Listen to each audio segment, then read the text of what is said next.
और चलिए करते हैं बुलेटिन की शुरुआत। जैन मुनि तरुण सागर जी महाराज का 91 साल में निधन हो गया। उन्होंने दिल्ली के शाहदरा के कृष्णा नगर में आज सुबह 3:18 पर अंतिम सांस ली। दरअसल उन्हें पीलिया हुआ था, जिसके बाद उन्हें दिल्ली के ही एक निजी अस्पताल में इलाज के लिए भर्ती किया गया था।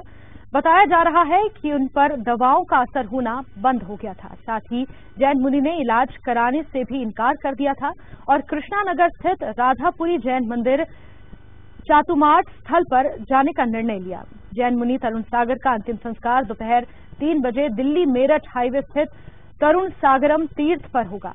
उनकी अंतिम यात्रा दिल्ली के राधेपुर से शुरू होकर 28 किलोमीटर दूर तरुण सागरम पर पहुंचेगी। जैन मुनि तरुण सागर अपने बयानों को लेकर अक्सर चर्चा में रहते थे। जैन मुनि ने देश की कई विधानसभाओं में प्रवचन भी दिया। जैन मुनि तरुण सागर का जन्म मध्य प्रदेश के दमोह में 6 जून 1968 को हुआ था। उनकी मां का नाम शांताबाई और पिता का नाम प्रताप चंद्र था। तरुण सागर ने 8 मार्च 1981 को घर छोड़ दिया था। इसके बाद उन्होंने छत्तीसगढ़ में दीक्षा ली।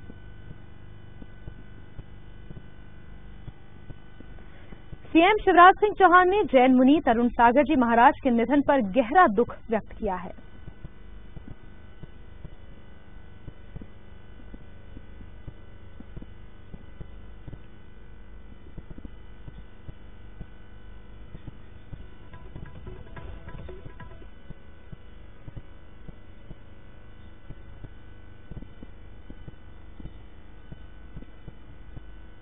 और इसी खबर पर ज्यादा जानकारियों के साथ संवाददाता अनिल दिल्ली से हमारे साथ जुड़े हुए हैं। अनिल, आपसे जानना चाहेंगे, तरुण सागर जी महाराज का आज निधन हो गया है। उनकी अंतिम जो यात्रा है 28 किलोमीटर तक उनकी शव यात्रा निकाली जाएगी। किस तरह से पूरे कार्यक्रम आयोजित किया गया है और अभी किस तरह का माहौल आप देख पा रहे हैं? जी, मैं आपको बताना चाहूंगा कि जो दिल्ली के कृष्णा नगर स्थित राधापुरी मंदिर है, जहां पे उन्होंने अंतिम सांसें ली है, वहां पे जो उनके जब से ये खबर आई, दुख की खबर आई, उनके जो फॉलोअर्स हैं, जो उनके अनुयायी हैं, उनका यहाँ आने का तो जो तांता लगा है वो लगातार जारी है। मुख्यमंत्री शिवराज सिंह चौहान के साथ साथ प्रधानमंत्री नरेंद्र मोदी और गृह मंत्री राजनाथ सिंह ने भी अपना शोक व्यक्त किया है उनके निधन पर। और जो अभी जो उनका शव यात्रा है, यहाँ से राधापुरी मंदिर से जो निकल करके जो जैन मंदिर है, यहाँ से निकलकर वो जो तरुण सागरम तीर्थ है वहां तक जाएगा, जो दिल्ली मेरठ एक्सप्रेसवे पर वो स्थित है, हाईवे पर स्थित है। तो ये कुल 28 किलोमीटर का यात्रा है और करीब 3 बजे के करीब इनके अंतिम संस्कार किया जाएगा, जिसमें कई बड़ी संख्या में इनके जो फॉलोअर्स हैं वो होंगे। और चूंकि जिस तरह से हम सभी जानते हैं कि तरुण जी महाराज अपने कड़वे प्रवचनों को लेकर जाने जाते रहे हैं और इसी कड़ी में हम देखें तो जब हरियाणा विधानसभा में उन्होंने अपना प्रवचन दिया था तो विशाल डडलानी, जो आम आदमी पार्टी के नेता थे, उन्हें भी अपनी राजनीति छोड़नी पड़ी थी, क्योंकि उन्होंने एक ऐसा विवादास्पद ट्वीट किया था और उन्हें माफी भी मांगनी पड़ी थी। तो ये दिखाता है कि उनका जो ऑरा था, जो उनका प्रभाव था, वो कितना विशाल था। और अगर मध्य प्रदेश की भी बात करें तो मध्य प्रदेश से उनका शुरू से जन्म से ही नाता रहा है। न सिर्फ जन्म से बल्कि कर्म से भी उनका मध्य प्रदेश और छत्तीसगढ़ से नाता रहा है। छत्तीसगढ़ में उन्होंने दीक्षा ली। 2002 में सरकार ने उन्हें राजकीय अतिथि का दर्जा भी दिया था। और साथ ही साथ आपको बताना चाहेंगे कि जिस तरह से उन्होंने छत्तीसगढ़ मध्य प्रदेश में जन्म लेने के बाद उन्होंने 1981 में 8 मार्च 1981 को उन्होंने घर छोड़ा था। और जिस तरह से वो आध्यात्मिक रास्ते पर चल पड़े थे और कई लोगों को उन्होंने उनसे प्रेरणा मिली थी और कई प्रेरणा स्रोत उन्हें अपने के रूप में देख रहे थे। उनके प्रवचनों को बहुत समय, युगों तक याद रखा जाएगा। और यही बात प्रधानमंत्री ने भी अपने शोक संदेश में भी कहा है कि उनके जो प्रेरणा है, उनके जो प्रवचन है, वो युगों तक याद रखे जाएंगे। तो इस तरह से कहा जा सकता है। चलिए अनिल, आप इस पूरी खबर पर नजर बनाए रखिए किस तरह से उनकी अंतिम यात्रा जो है, उनकी शव यात्रा है, निकाली जाएगी। आपसे हम जानकारी लेंगे, लेकिन फिलहाल तमाम अपडेट्स के लिए अनिल आपका बहुत बहुत धन्यवाद। और संवाददाता आशीष जैन दमोह से हमारे साथ इस वक्त लाइव हैं। आशीष, दमोह में तरुण जी महाराज ने जन्म लिया था 1981 में, उन्होंने अपना घर छोड़ दिया था। दमोह में किस तरह का माहौल आप देख पा रहे हैं, क्योंकि उनका बचपन कहीं ना कहीं वहां बीता है, उनके माँ बाप वहां थे, जो लोग आसपास के उनकी लोकेलिटी के लोग थे जो उन्हें जानते थे, उनके परिवार को जानते थे, उनका क्या रिएक्शन आया है?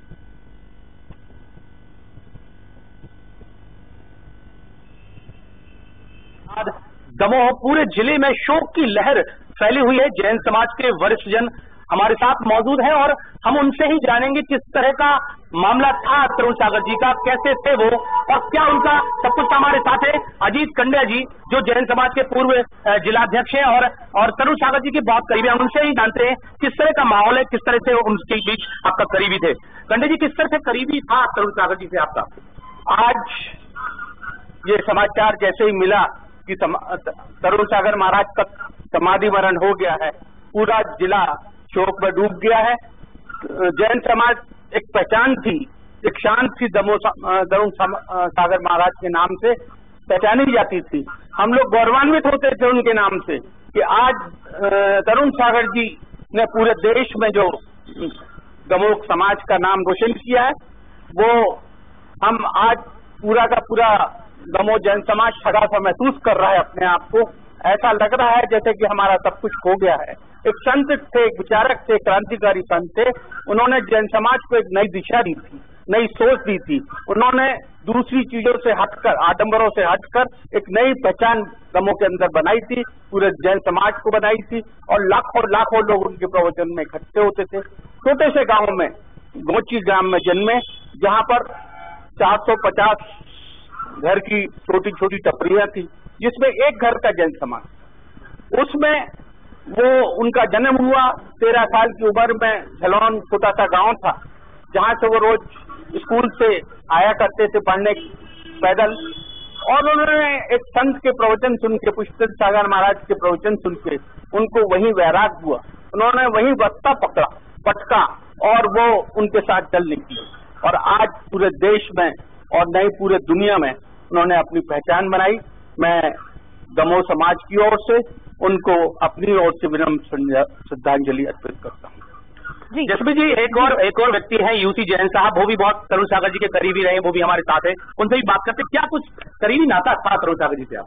सर, चूंकि हमारे दमोह जिले के थे और गोची गांव हम दौड़ा करने जाया करते थे, LIC में थे हम, तो उनके हमले जाते थे और उनके छोटे भाई हमारे एजेंट थे।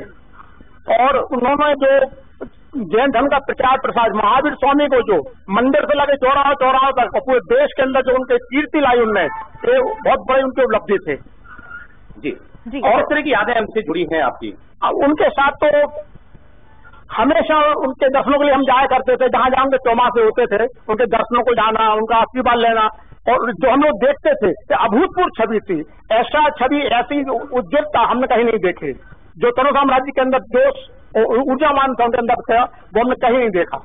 पहले संत हुए हैं जिन्होंने पूरे देश के नाम रोशन किया है जैन धर्म के नाम से। जैन धर्म का बच्चा जानता है तरुण महाराज के नाम से, ये उनकी उपलब्धि है जी। जैस्मिन जी, तरुण सागर जी का एक बार दमोह आगमन हुआ और उस दमोह आगमन के पीछे अजीत कंडिया जी जो हमारे साथ है, उनका बहुत महत्वपूर्ण योगदान था। उनसे जानते कैसे उनको लाने में आप सफल हो पाए थे? तरुण सागर महाराज का जैसे ही गौची आगमन का समाचार मिला, हम लोग पूरी जैन समाज के लोग उनके कार्यक्रम को करने के लिए इकट्ठे हुए और एक भव्य आयोजन किया। उस दिन उन्होंने मंदिर, एक गौची ग्राम में एक छोटा सा जैन मंदिर बनाया था, जिसका कलशारोहण उनके माध्यम से होना था। उन्होंने, हम लोग सोच रहे थे कि 5-10 हजार आदमी आएगा, चलो ऐसी व्यवस्था बनाए, पर लाखों आदमी। चलिए आशीष, आप नजर बना के रखिए, हम आपसे तमाम चर्चा करेंगे, क्योंकि अभी अंतिम यात्रा तरुण जी महाराज की निकलनी है, उस समय भी हम आपसे चर्चा करेंगे। लेकिन फिलहाल तमाम जानकारियों के लिए अनिल और आशीष, आपका बहुत बहुत धन्यवाद। और चलिए अब बात मध्य